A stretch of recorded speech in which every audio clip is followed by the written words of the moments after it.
I feel like that's also a bit of a... I feel like we're at a moment in time right now where we are kind of, as a society, teetering on the goodness of like this country, right? Where people are bitching and moaning over things that are nonsensical in, I'm trying to choose my words carefully here, are nonsensical in the context of the meaning of our lives, right? So this is actually a great argument for organized religion, which I've had my problems with, but, you know, people have put their faith in other things. They've put it in politics. They've put it in objects. They've put it in things of this earth that don't really carry any meaning whatsoever other than, you know, what's the next 5 minutes going to look like for you. And I feel like as society has moved away from more, you know, God themes across the various religions as a whole, on the average, we've created more problems in division with each other. We have. And I don't really have a good argument against that. You know, what do you think it is about people that, even if they don't believe in or focus as much on a God or a higher meaning, they kind of have to take that energy and put it somewhere, which usually isn't a positive place? Well, I think you're making an excellent point. I mean, people wonder, why is politics such a mess? Why do the nations and the relationships with one another make so many irrational conclusions? You know, why did Russia invade Ukraine? Right. It's counter to their best interests. Why would China even think about conquering Taiwan? It's not going to be something that will be in their best interests. And, you know, you see it here in America. It's like, look at the people we elect. We're not electing the best people. And you say, okay, what's going on? And I'm saying, if there was no God, and if there was no Satan opposing God, we'd see a lot more rational things going on in human relationships. The fact that things are so messed up is actually proof there's a God there that's being opposed by a supernatural evil being. Otherwise, our politics would be a whole lot better. Relationships amongst people would be a whole lot better. It's something you see in the Bible. We don't just wrestle with flesh and blood. There's supernatural powers that work to destroy us.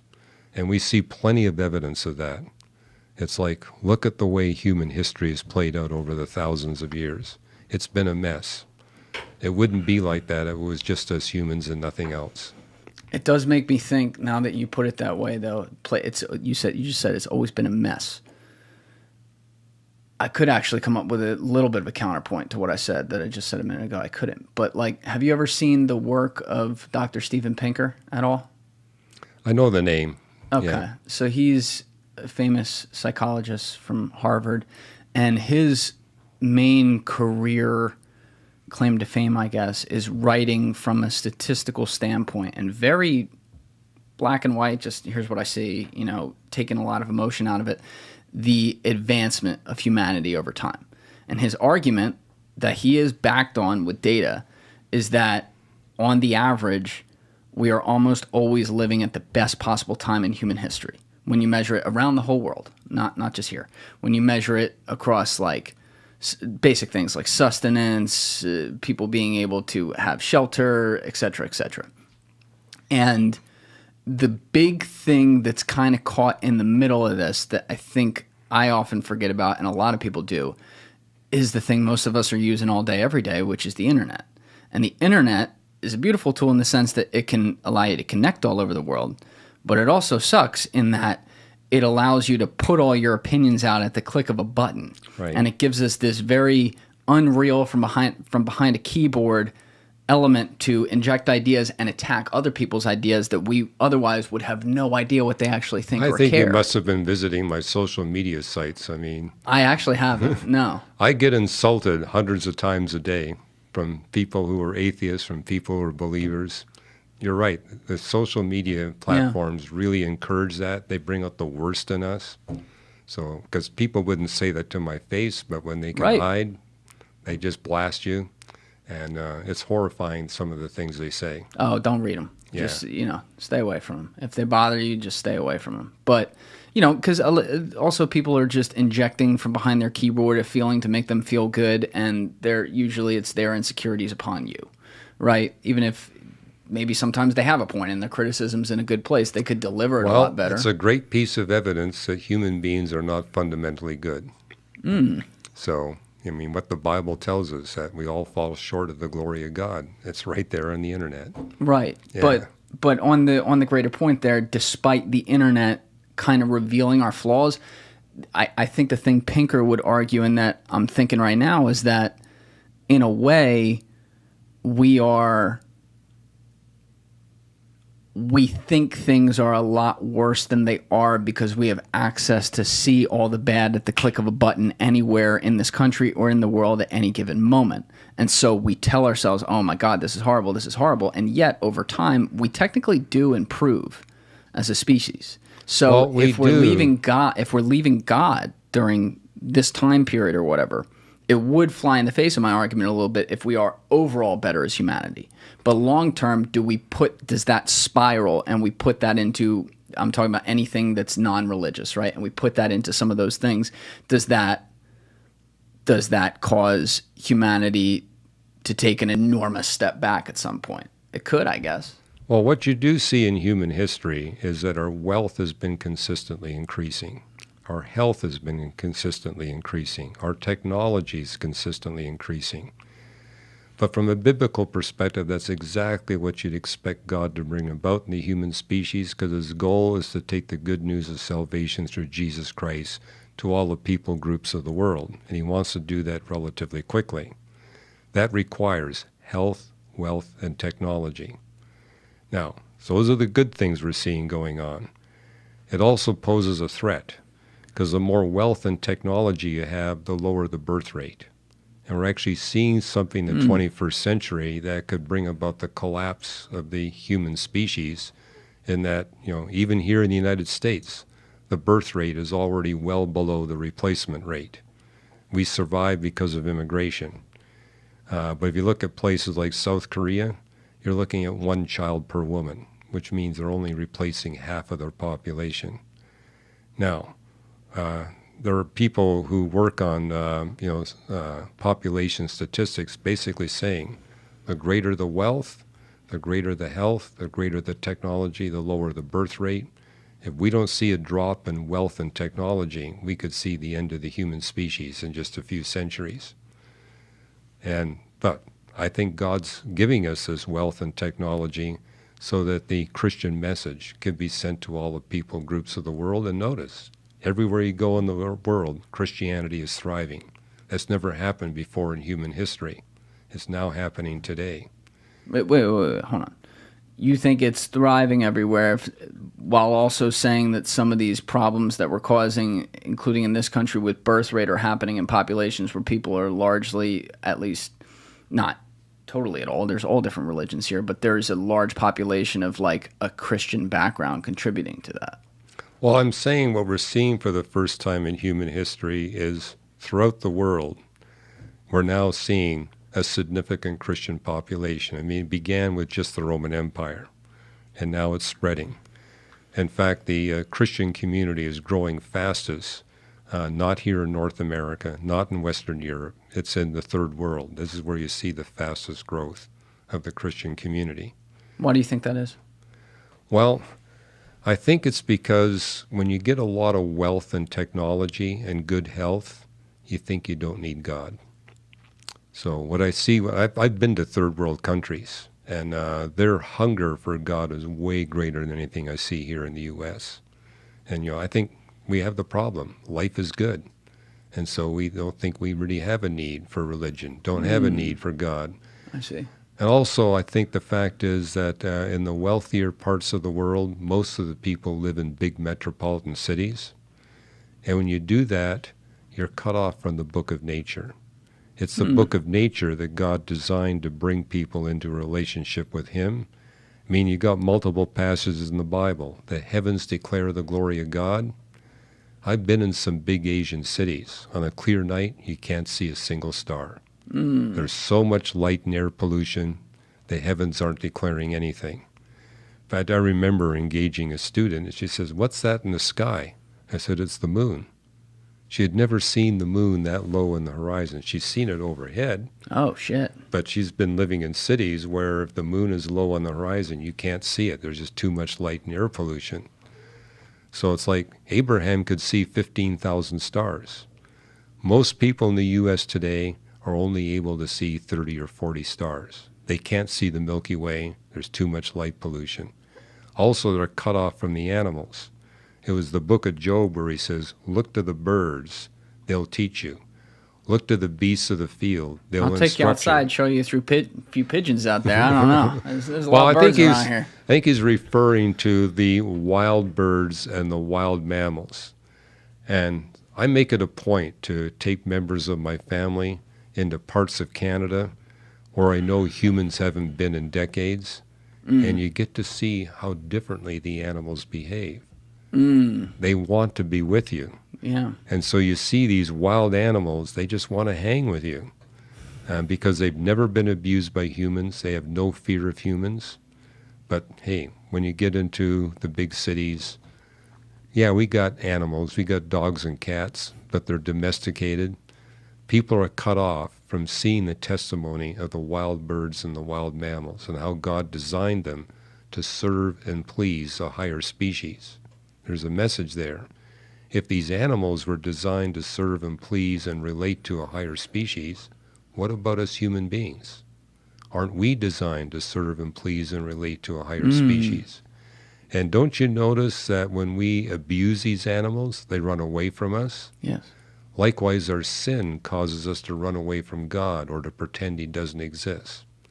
And so we get that lesson from the animals. The other thing we notice is when we domesticate them, they outperform their wild cousins. Likewise, what I've noticed with human beings, when they dedicate their life to Jesus Christ, they outperform their former self. Their potential is released. These are all lessons we gain. And what I love about the end of the book of Job, God says to Job and his three friends, you've been able to tame all these different birds and mammals. Some are difficult to tame, some are easy to tame. Goats are easy to tame. Alligators and hippopotami, very difficult to tame. And he says, you humans are the same way. Some of you are easy to tame, some of them are difficult to tame. But here's the lesson. It takes a higher being to tame these animals. And he says, Job came to me for the humility he needed to relate to me. You three did not. So it takes a higher being to bring humility into a proud human heart. It's fascinating that you relate it to nature. I had Dax de Silva in here recently. The first time he looked into the eye of a whale, it's a crazy story. He felt that the whale could see exactly through him. It was a moment where whales were being chased by an Icelandic or a Norwegian whaler, and they shot the mother so that the bulls would come to her rescue. And that bull, as it was going to be chased, looked into Paul and his crew on a small Zodiac. It knew the difference between the whalers and Paul, and it looked with its one eye into Paul with complete pity. What are you doing? What is your species doing? And one of the many things he talked about was going through like the 6 extinctions that have happened, and he's like, the one that he thinks we're in right now is human caused, and he's like, and he relates it to a lack of spirituality within humans that goes directly back to nature. And like for me, I think there's a balance with both, because I think if you're just out in nature, there's people who live out literally in nature, like away from other humans. They're not with their fellow humans. They don't get that experience, right? That's not a balance you want. If you live in the city, you're not with nature. But in the city, you're with, I look at this skyline right here. That's why we did it on this third wall. It's my favorite skyline in the world, and it's right there behind that wall, which is cool. But like, there's people all here from all different backgrounds in each one of those boroughs too. There's people from all different walks of life, experiences, who often came there from other places. And that's the beautiful thing about New York City. They get to share all these things, so I think there's a yin and a yang there. Mm-hmm. But I see what you're saying, because, we kind of get, maybe if we get more packed in cities over time and there's more and more people just focused in little areas, we can kind of lose sight of the fact that, that there is a great world out there. Well, what's interesting is that the percentage of the human population that identifies themselves as atheists, agnostics, or nuns, where they have no religion, that's been rising throughout the 21st century. But it's rising at the same rate that urbanization is rising. As more and more people live in big cities, you see more and more. And, I've actually been in very rural parts of Africa and Latin America. And what I notice is when you're talking to people who live close to nature, I've yet to meet one that doesn't believe in God. But when I'm in the big cities, that's where I run into all the atheists. All the atheists I've debated in my career, they've all been living in big metropolitan cities. So I think the book of nature is a huge factor. It's a way that God brings us to him. And it's like everybody's been exposed to the book of nature, but many of us have isolated ourselves from nature by withdrawing from the wild world, living in cities where there's just enormous light pollution, so we don't get to see what God created. I think what blunts that, the James Webb Space Telescope. I say, hey, you can't see 15,000 stars like Abraham did, but look at the Hubble Space Telescope. Look at the James Webb Space Telescope. And the images are gorgeous. There's a beauty. And I remember when I was on the faculty at Caltech, trying to talk to atheist astronomers in the hallways at Caltech in Pasadena. It's different than when we would go onto the telescope in the Owens Valley Radio Observatory. Then we would take a day off and go into the high Sierras and get up into one of these beautiful mountain meadows. I'd simply say to my atheist peers, what do you think of this place? They said, it's beautiful beyond description. I got a question for you. Why do you think this place is so beautiful? And that would really open up a deep spiritual conversation that would have never happened in Pasadena, California. There's something about having that close contact with nature and just seeing the beauty that's just everywhere. God made this universe beautiful. He made the earth beautiful. He made the animals beautiful, the plants. There's something about walking through an alpine meadow that's filled with wildflowers. It has an impact on you. And I remember there's one atheist saying, you know what, I don't believe in God, but I'm having a spiritual experience. There's something about this place. And if you go back thousands of years ago, everybody was having those experiences. Today, the majority of human beings have never seen the Milky Way.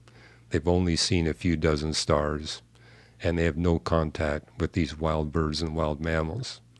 That, to me, explains the rise of what I see, agnosticism, atheism, and the nuns. Fascinating.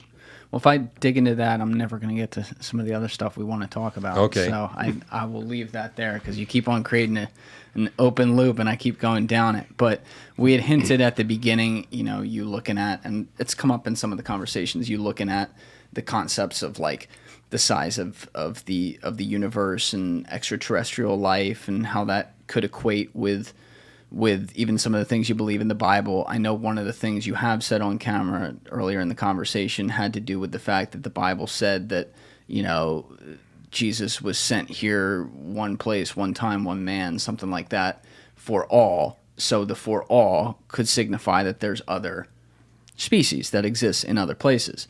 But to start it off, like when did you... At what point in your life did you start to get curious about the existence of extraterrestrial life and what, when did you get into it? Probably when I was 7. I mean, that's when I started reading all these books on astronomy, and that was part of what I was curious about. Is this universe a habitat for more than one species like us?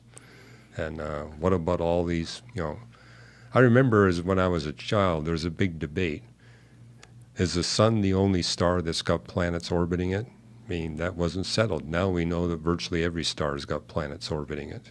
So then the question is, well, how many planets do we have that are just like our planets? I remember when the first planets were being discovered outside of our solar system. That was 1995.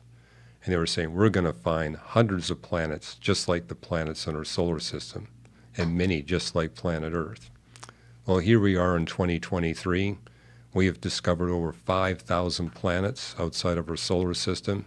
Not a single one is like any of the planets in our solar system, which led to a discovery on the part of astronomers. We thought that Earth had to be fine-tuned for advanced life. We now know that all the planets in the solar system have to be fine-tuned to make advanced life possible here on planet Earth. So when our family celebrates Thanksgiving, we thank God for Neptune, we thank God for Uranus, we thank God for Venus and Mars, all the planets, because every one of them has to be exactly the way they are in order for us to have Thanksgiving dinner. And even the asteroid and comet belts. We now see asteroid and comet belts around other stars. They fall into two categories. Stars that have asteroid and comet belts 1,000 times bigger than ours, and those that have no asteroid and comets at all. If you want advanced life, you need 5 asteroid and comet belts just like the 5 here in our solar system. We see them nowhere else. And so it's like we got a lot of reasons to thank God.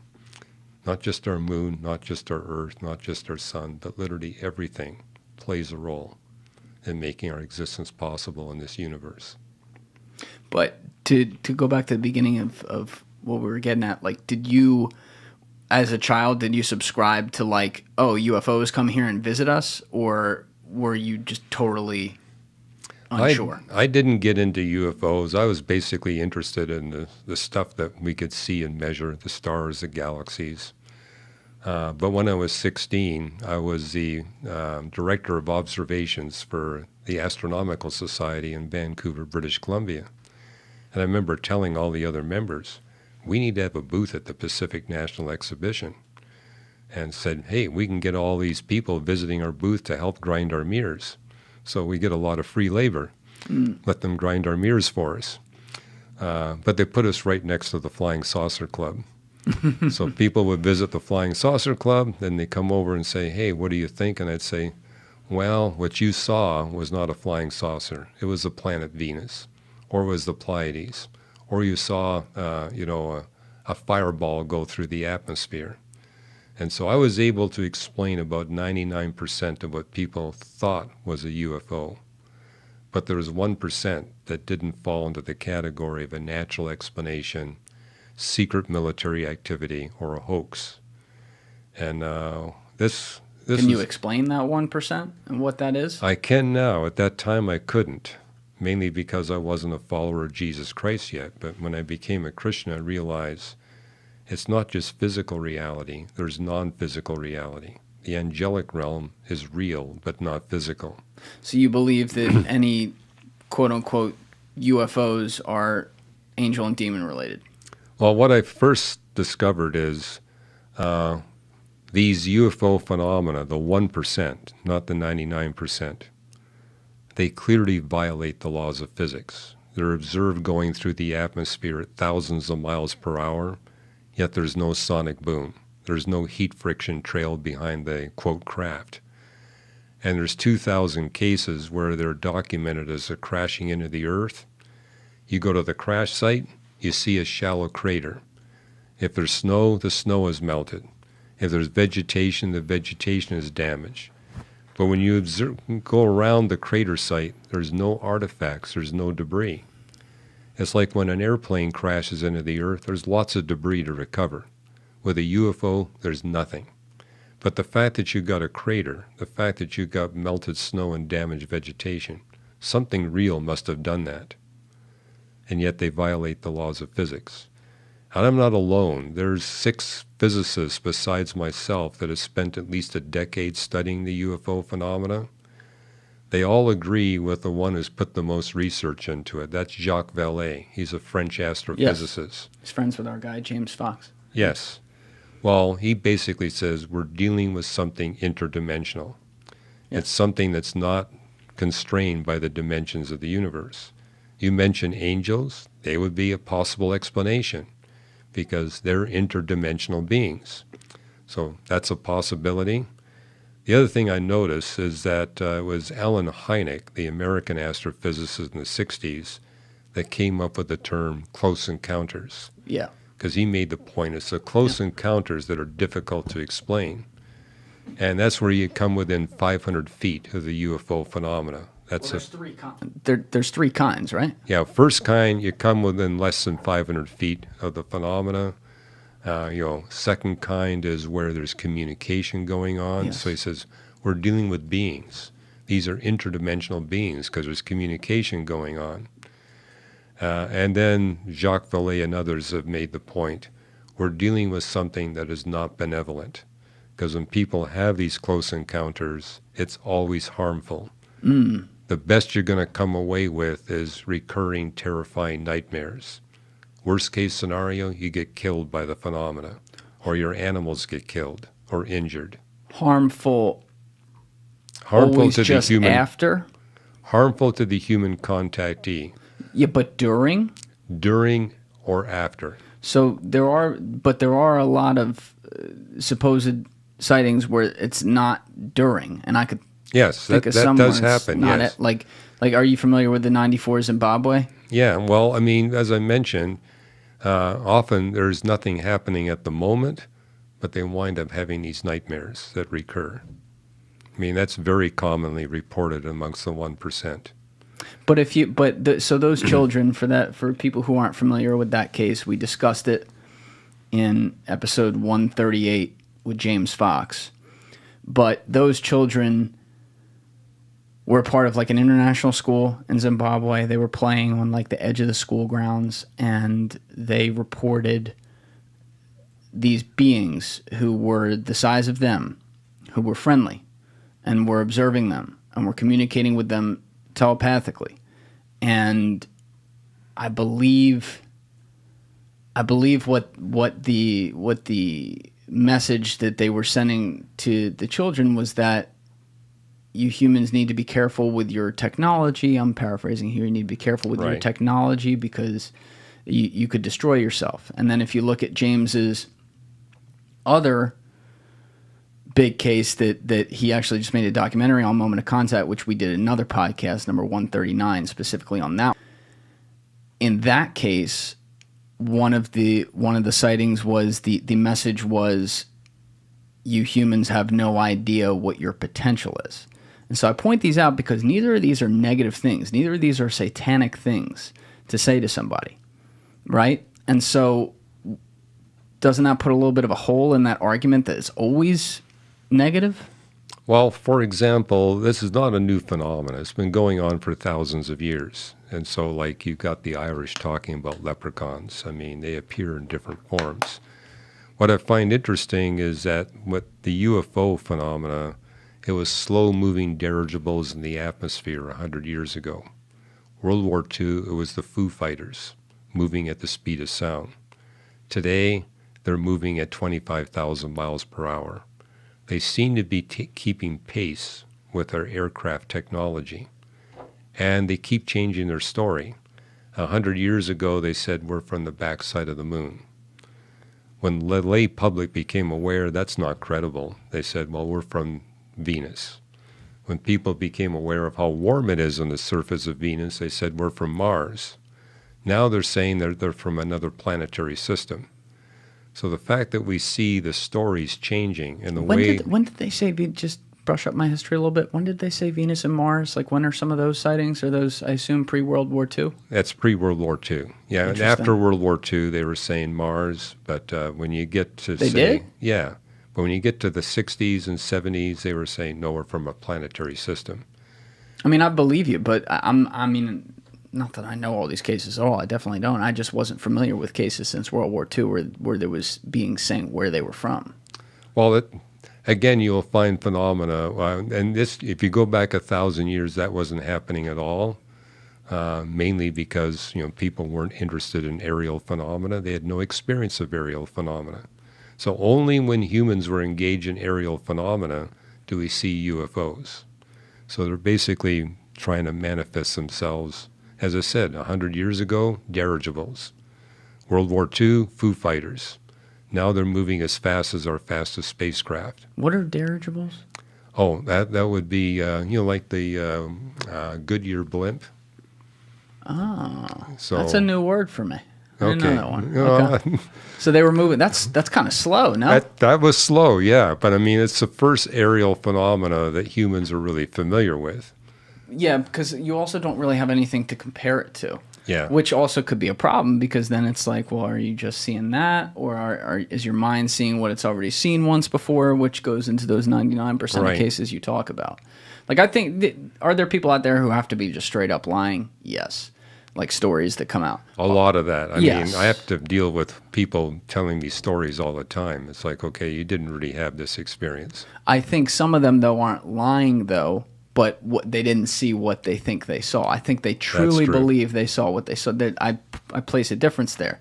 The difficulty is seeing if there's that small sliver of cases where, that 1% you talk about, where Right.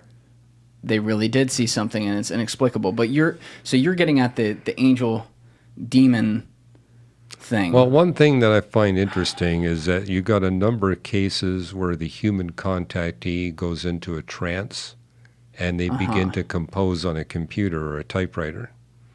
So, for example, there are 4 UFO religions here in the United States, 4 significant ones. And they're based on something called the Urantia book. Okay. It's a big, thick book that was communicated from so-called UFO beings to human contactees. And, it talks about technology and all this stuff, but almost a third of its total content is denying that Jesus Christ is God. It's like, okay, that's a red flag. Why all this focus on trying to convince people that Jesus isn't God? And then the other thing you notice is that people do have harmful experiences. So how do you explain that? And how do you explain the fact that the message keeps changing with respect to time? And what I find particularly interesting, because I was in the Soviet Union when the Soviets were still running the show, and they had me speak to their scientists. And they basically, and what's interesting, what they told me is, if we catch you sharing your Christian faith with anyone except a scientist, we'll deport you immediately. Whoa. All right, back up. Okay. The Soviets had you speaking to their scientists during the Cold War. During the Cold War. Obviously, because Yeah. it was still the Soviets. Yeah. And they let you back in America? And let me back in America. Well, they even paid my expenses within, so they took care of our. I know, but we let you back in? I don't know about that one. Am I getting a spook in the very first sit down here? I don't know. Well, it's an interesting experience because they said, look, the reason why we're letting you speak to our scientists, they go to international conferences. They were very honest with me and said, we're bringing you here. We know you're a Christian, and we know what you're all about, and we're basically appeasing our scientists. And so they get to pick the talks that you give. In fact, they had me. I had to give a list of 30 different lectures I could give. Some to do with Christianity, some that had nothing to do with Christianity. And they basically said, the scientists that you speak to, they'll pick the lecture, not you. They pick. They always wanted me to talk on Christianity and science. And a lot of them wanted me to talk on UFOs. A good third of my lectures were on UFOs. But I found out why. Because a lot of them had UFO experiences, way more than 1%. And I also discovered that these were scientists that were involved in occult research. That was a time when the Soviet Union was sponsoring occult physics. Can you explain occult to people who aren't familiar? Well, I always say occult, by the way. I don't know if am I pronouncing that wrong? no, it's occult, O-C-C-U-L-T. It's basically tools that people develop to try to contact extraterrestrial beings. Like a Ouija board to try to contact an angelic being, seances, astrology. These are examples. And these are things that the Bible explicitly forbids. It's like, hey, you want a supernatural encounter? Don't go to these angels. Come to me. And Don't go to these angels. Well, the Bible tells us there's 2 categories of angels, the righteous angels and the fallen angels.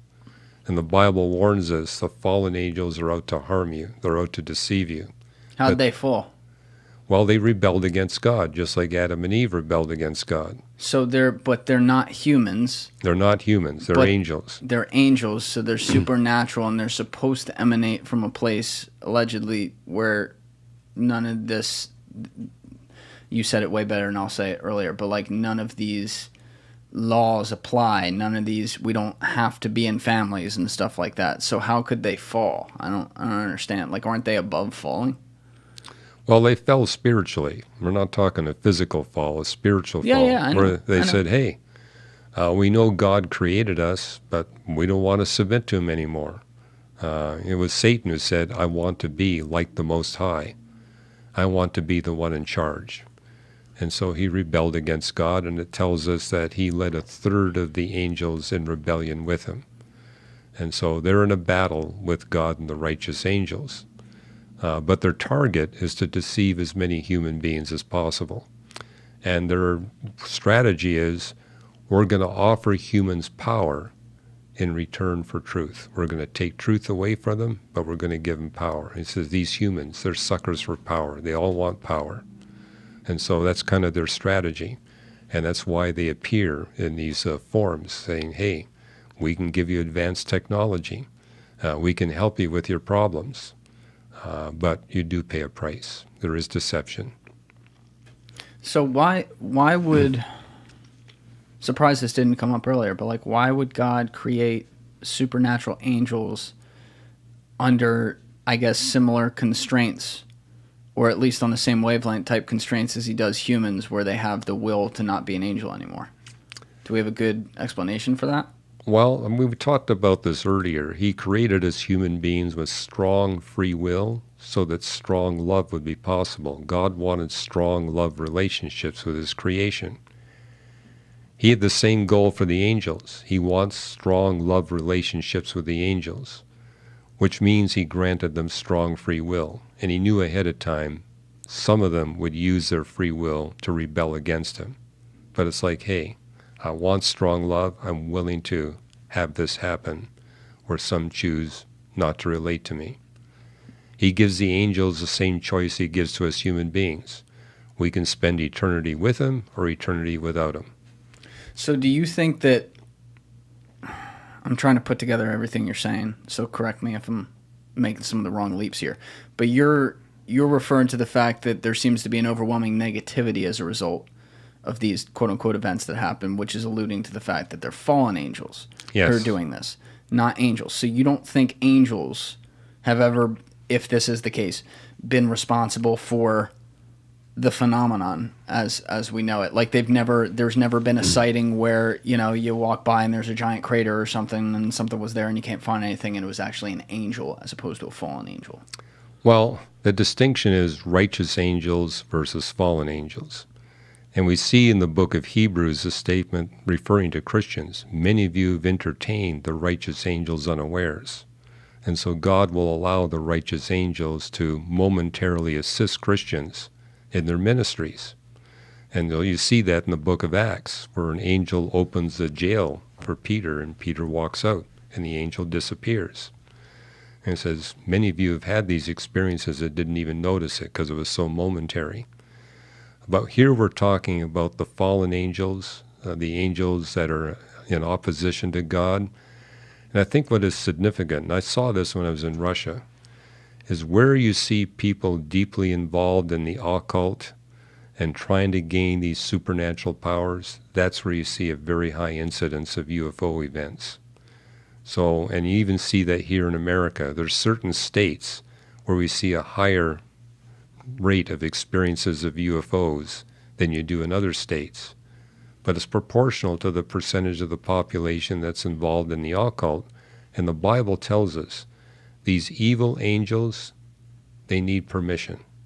They cannot touch you unless you give them permission. And you give them permission through your occult experiences.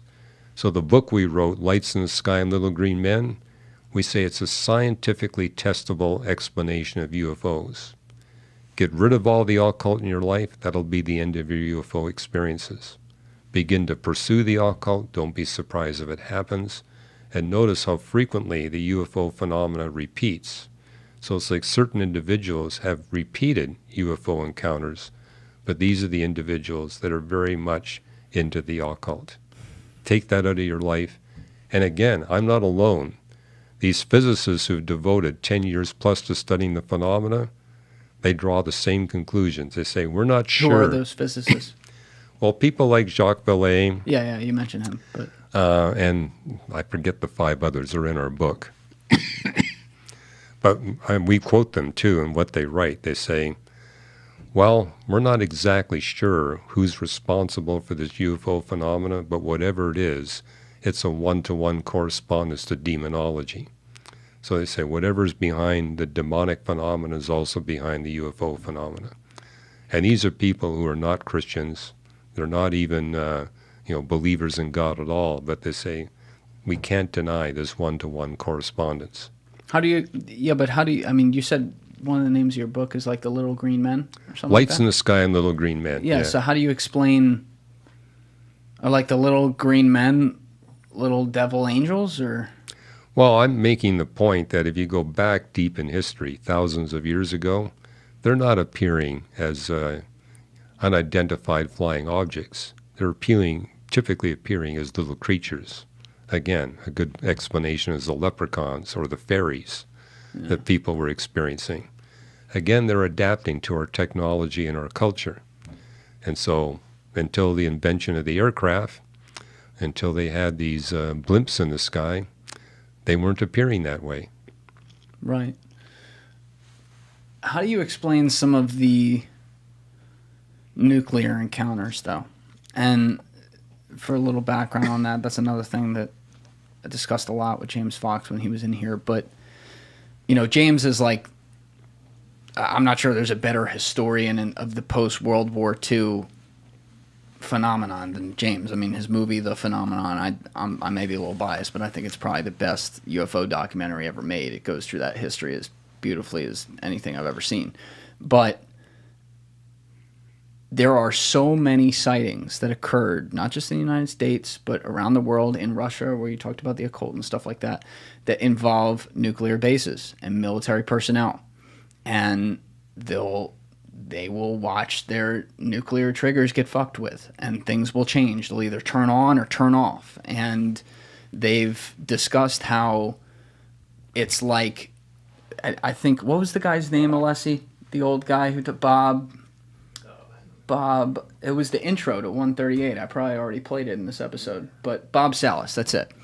Bob Salas, who was on a base in America, who purports some of these sightings, he talks about it. It was almost like they were taking matches out of the hands of a baby.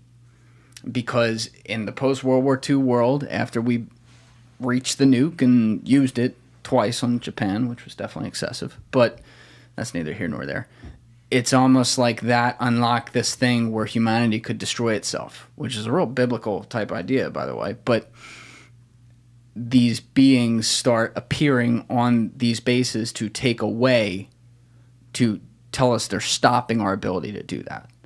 That was reported so much, and if that pattern isn't even somewhat true, that would seem to be a very positive one to me. So is that angels? Well, I don't see a lot of that in the UFO literature. I mean, I've read those kinds of stories, but it's like I'm not seeing the documentation.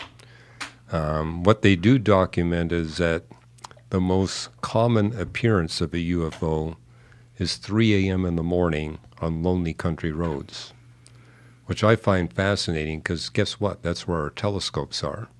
It's we astronomers who spend a lot of time at 3 a.m. in the morning on lonely country roads trying to observe the heavens. And yet, what I document in Lights in the Sky and Little Green Men, observational astronomers have one of the lowest incidents of UFO encounters. Although I do know of 2 astronomers who would come on the telescope for 3 or 4 hours a year, and almost every time they had a UFO encounter. Meanwhile, I'm logging 1,500 hours a year. I never have an encounter. 2 of my fellow graduate students likewise were logging about 1,500 hours a year. We never saw a thing. I said, well, I know the difference. The 3 of us, we're not involved in the occult. Those 2, we know, are deeply involved. And so they were seeing it virtually every time. You knew they were deeply involved with it? Oh, yeah. Yeah, they didn't make any bones about it. So they were because they were saying, we're scientists, we're trying to gain power. And I said, well, what are you guys doing? It's like, oh yeah, they're trying to call up demons. But is that the intention, though? They're not trying to call demons. No, they want the I mean, power. some people can, but... Well, I mean, I even saw that at Caltech, especially saw it when I was in the Soviet Union. They got fascinated by things floating in midair and they were doing quite physics research. And I says, yeah, it only happens to the physicists that are involved in the occult. We don't see spoons floating in midair, but they do. And I remember, too, in our church, there was a couple that just purchased a home. And they said there's one room that's colder than all the other rooms. And it's a room where pencils and spoons float in midair. And we think that there's a demon here. We think there's something messing this place up. And I said, well, that can only happen if the previous owners left behind an occult article. We need to find it and get rid of it. I said, we've already searched the house. We found nothing. I says, well, let's bring a team over. And so we prayed for about 30 minutes that, God would help us find the article. And they said, we've searched the whole house. And I said, what about the basement? We've searched that too. What about the garage? He says, take me to the garage. Go out into the garage, and I saw rafters with a pile of junk lumber on top of the rafters. He says, have you gone through that junk lumber? No, we haven't. We hauled all the junk lumber down. In the middle of it was an astrological forecaster. We went back into the room that was colder than the other rooms. You could see a faint octagonal outline on one wall. It was the exact same size as this astrological forecaster. We destroyed it. The room temperature went back to normal. No more floating objects in the room. Right away. Right away. And just by destroying it. Just by destroying that one item, it was all gone. Which is a supernatural occurrence because that violates certain laws. Yes. But if you got angels, they're not subject to the laws of physics. So, and, when you have experiences like that repeatedly throughout your life, you begin to realize the angelic realm is real. When did you realize that was real? Was that coincided with your time to converting to Christianity, or was it sometime after that? Well, I remember when I first got the job of dealing with UFO reports. I mean, when I went on to the University of British Columbia, they said, we're going to have you deal with all this because you know the night sky. You can explain all this stuff to people. And I thought that all this UFO stuff was nonsense, that I could explain everything as a natural phenomena, some military activity, or people were just playing a hoax. I remember especially undergraduate engineering students, they loved to duplicate UFO phenomena. They were playing tricks. And so for a number of years, I was convinced I could explain everything. But then I began to have these other people coming to me, and I realized, oh, there's more going on than just the pure physical realm here. There's something happening, but it's a very small percentage. Now, most UFO researchers say that 5% of what people tell them are in the category of non-physical reality. For me, it was only 1%. But I think that's because, being an astronomer, I was able to recognize more of the natural phenomena than the other researchers were. But it's somewhere between 1 and 5%. Even that seems like almost a little high to me, too. I mean, I would think, like you said, there's so many damn stories out there. Right. And people say it, and even just having a few be true is wild to me, right? Well, the total database is in the tens of millions. So when you talk about 1 to 5%, we're talking a lot of evidence. That's what I'm saying. Yeah, it's a lot of it. That's one thing that people like Jacques Vallee say. We can't just push this underneath the table. There's way too many experiences people are having. And hey, if it's 1% out of 20 million, well, that's 200,000 encounters. I mean, it's not a small number. Well, you also predicted, at least a couple years ago, maybe a little longer, I think it was in one of your books, that in the coming years, you predicted we would see the government start to push out a lot of quote-unquote UFO material. And it would appear you're right about that. I mean, especially in the year 2023, it has been nuts how much is coming from the government. Well, what I did say, that? What made me think that is the database is so big, it's going to leak out. And the best way for the government to deal with it is just come clean and just release it. Yeah. So, and that's kind of what's happened, not just in the U.S. France has released a lot of stuff. I mean, so it's almost a worldwide release phenomena. And people said, Hugh, are you going to have to revise your book? I said, all the new stuff that's been released is just like the old stuff. It's just more of it. And it's basically telling people this is not just a minor phenomena. I mean, that's what David Grusch was saying when he testified to Congress. He said, this is not a minor phenomena. It's widespread. He was right about that. He was wrong about almost everything else he said. Because David Grusch has been making claims for the past 5 years that our government is hiding actual physical craft. Yes. And that actually have the bodies of UFO beings. I noticed when he testified to Congress, he kind of backed away and said, no, what we have is biological tissue. And so what does that mean? But the whole point is, if our government has been hiding physical craft since 1933, there's no way that evidence would not have escaped by this time. Our government security is not up to the task. I would argue even Soviet security wouldn't be capable of hiding that much evidence from the public. You know, I've personally have seen lunar rocks brought back by the Apollo astronauts. I've not physically handled them, but I've watched a scientist just a few inches from me handling these lunar rocks. I've yet to see a single artifact from a UFO. There's nothing. Yeah, Michu talks about that a bunch. Yeah, I mean, He's lots like, of stories. Pen, steal something. Take something if you have an encounter. Yeah. It's like the fact that there's no physical artifact that anyone can produce tells us we're not dealing with something physical. It's a huge hole. It's a huge enormous hole. Especially when you're talking 20 million documented cases. With that many cases, there should be physical evidence, and there isn't any. Yeah, I don't think. I mean, we know they're documented, but again, like a small percentage of those, I think, could have maybe happened. But, you know, I do still always go back to these beings, whatever they are, have figured out things that we haven't. And I've also said, and this one I feel a little stronger about, but to be clear, I don't really feel strong about anything in this space. This is very wide open for me. But I've also said that they could probably, like, if they're that advanced and could do some of the things that allegedly they'd have to do to come here or be here, they could probably simulate what happens ahead of time. Meaning, if someone has an actual sighting, and it's a real sighting, they did that on purpose. Like, that's not an accident. They're above accidents in our reality. They're above that. They wouldn't have, you know, some guy on Catalina Island catch him live on a telescope when they come here, because they'd be able, hypothetically, maybe, to simulate that ahead of time. So could that also be a part of why we don't have evidence?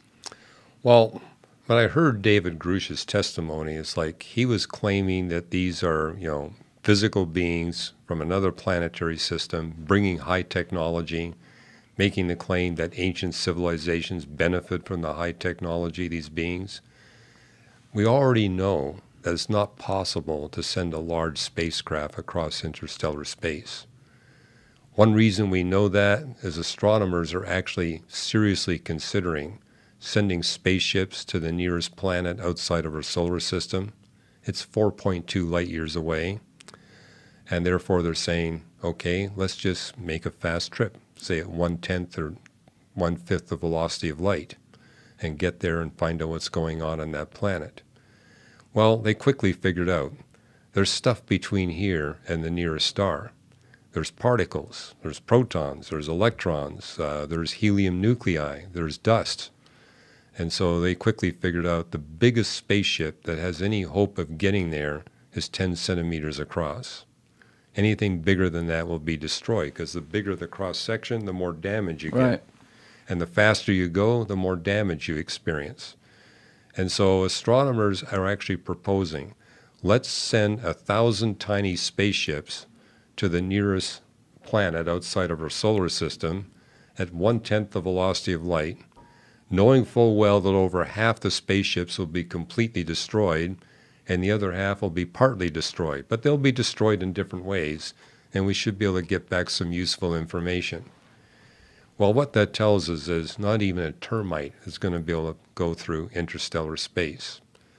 And so right away we know this claim by David Grusch that they have actual physical craft and hangars can't possibly be true. That would be a violation of the laws of physics. It's simply not possible for beings our size to traverse interstellar space. And there's no artifacts. I mean, if we actually had the craft, there'd be artifacts by now.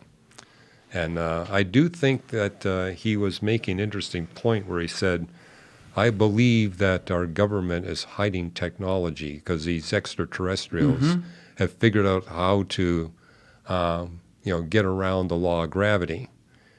I think what he heard was scientists studying UFO phenomena saying we're dealing with phenomena that's not subject to the laws of physics. The best spin I can put in David Grusch's testimony is he misunderstood what the scientists were saying and basically concluding that these craft were designed to not obey the law of gravity. But it's like, hey, we've observed the entirety of the universe. The law of gravity works everywhere. You're not getting around the law of gravity. And so, but it is true that scientists have been telling our government for decades now, we're dealing with something that's not subject to the laws of physics. And as far as ancients, I mean, people make the claim that the Egyptians must have had supernatural help to build the pyramids. They're overlooking the huge investment that the ancient Egyptians put into astronomical research. I mean, Stonehenge, we now know, is a stone observatory. If you don't have telescopes, how you get accurate measurements of astronomical phenomena, you build these gigantic stone structures which basically operate like gun sights. And you stand back a half mile or a mile away, you can get a very accurate position on the planets and the stars without the benefit of a telescope. People used to think that Stonehenge was an exception. We now have the archaeological evidence that tells us thousands of these stone observatories were built all over the world, some of them as much as 50 times bigger than Stonehenge. And so it tells us... And some of them could be much older than we actually think. I think they go back, well, we know they go back at least 8,000 years. They could go back farther than that. Yeah, they go back. Yeah. But it basically tells us the ancients weren't stupid, and they were scientifically motivated, and they actually spent a greater percentage of their gross national product on astronomical research than we do today by a very wide margin. And therefore, the pyramids are not beyond the technological capability of the people. They did not need supernatural help. They had all the technology and knowledge that they needed to build those structures. That's true of the Incas in Peru. It's true of what the Chinese did, the Sumerians did, the Egyptians did. In fact, I can tell you this, we astronomers actually cite the ancient Egyptian astronomical records to improve our models of the interiors of stars, because they were measuring the variability of variable stars, the periodicity to 5 places of the decimal. They did that without clocks. It's amazing. But we actually look at their measurements and say, okay, this star, Algol, it's the second brightest star in the constellation Perseus. It's an eclipsing variable star. We have a measurement today that's accurate to 8 places of the decimal. We compared it with an Egyptian measurement that's more than 3,000 years old. It's a different measure. And so we use the differences between the two measures and say, hey, the period has actually slowed down over the past 3,100 years. And we use that precise Egyptian measurement to actually build a superior model of what's going on in the interior of the star, Algol. We wouldn't be able to do that if the ancient Egyptians hadn't invested a huge amount of their science into studying the stars and the planets. Yeah, I don't want to get too bogged down in a pyramid discussion right now because we'll be here all night, and I'm not the guy to do it. That's Okay. definitely, that's a little beyond me. I got to get someone else in here with you. But, you know, the possibility that I raised way earlier in the convo that we didn't really get into, that you've also discussed a little bit, referring back to Jacques Vallee and some of the things he says about interdimensional beings. Have you opened yourself up to the possibility that we are visited by future humans who have figured out what we don't currently have the ability to do with our laws of physics, which is to traverse time? Well, that's a common feature within the UFO phenomena, that these beings want to give us knowledge, scientific knowledge and technology we don't possess. I see zero evidence to support that claim. Zero. Why do you say zero? Because there's nothing that's come out of the UFO phenomena that in any way has advanced human knowledge and technology. In fact, it's the reverse. Well, what if you're wrong about like the pyramids and things like that, and some of the ancient things that civilizations were able to pull off, or if something like Atlantis existed? Well, as I look at that stuff, I got a book coming out next month where I have a chapter on the history of astronomy. Because when I was at the University of Toronto, I took a course in the history of astronomy from Donald Fernie, one of the top world experts on that topic. And his whole point was, and it's well documented, is that there's nothing in the ancient cultures that requires any knowledge or technology they didn't already possess. So I stand by my comment. There's nothing that actually indicates that humans have ever received any knowledge or technology from the UFO phenomena. Yeah, in the modern day, I can't really question some of that. Well, even the ancient day. I do. But how do we know that?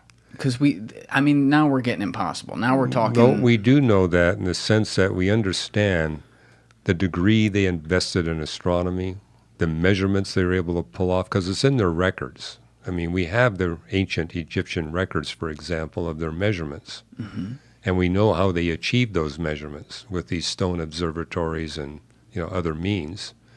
And it's like they didn't need any supernatural advice. They had everything they needed.